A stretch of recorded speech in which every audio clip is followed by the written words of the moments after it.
So mga Lodi, magandang gabi at ngayon po ay November 2, All Souls Days, araw ng mga kaluluwa. At ito po ang araw na ginugunita namin ang Undas. Pero ang November 1 po ay All Saints Day. So happy Halloween again. Araw ng mga santo. So magandang gabi mga Lodi. At ngayon po ay Undas, bali papaliwanag ko lang. Ang November 1 po ay All Saints Day o araw ng mga santo. At ang November 2 po ay All Souls Day is araw po ng mga kaluluwa kung saan ginugunita po namin ang ganitong event. Tapos po sa Ados ay dito po rin po kami nag-aalay ng mga kandila sa mga mahal namin sa buhay na sumakabilang buhay na.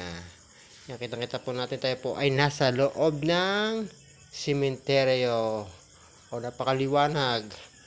Bali po ang liwanag nito ay dulot ng mga kandila na inali ng mga kapamilya na nagpunta sa sementeryo. Yan, bali binidyohan ko po ito para ipakita sa iba na tuwing Ados namin ginugunita ang Undas mga Lods.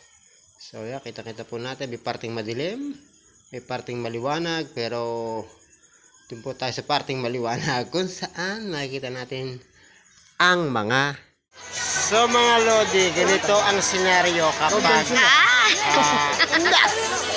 Daming tao.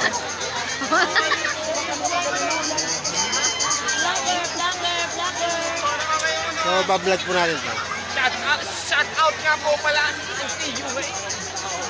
Hello guys! So again, ngayon po ay November 2. So bala ang celebration ng Balayan is November 2. Pero matik naman na November 1. So yun lang. At ang aking father na narito. Aking brother. Hello! So, happy Halloween po sa lahat. Narito po ako sa puntod ng aking kapatid. Ano isa pa? Bago magtapos. Hi ka muna. Hi. Okay. Ayos na! Hindi, pwede natin itong yan. So, magsasalita ka pala. Sana? Lahat ng nakikidalamhati sa araw ng mga kasamahang mamaya pa, okay lang. Again, happy Halloween.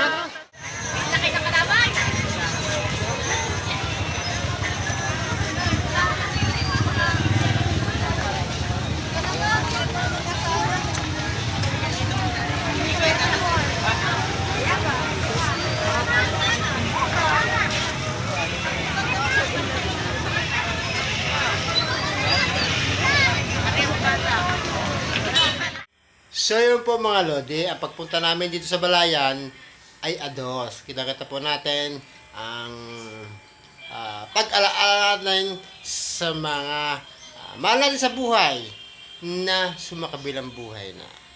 So salamat sa panonood mga Lods. Sana po ay nakatulong ako kung paano ginunita namin ang Undas.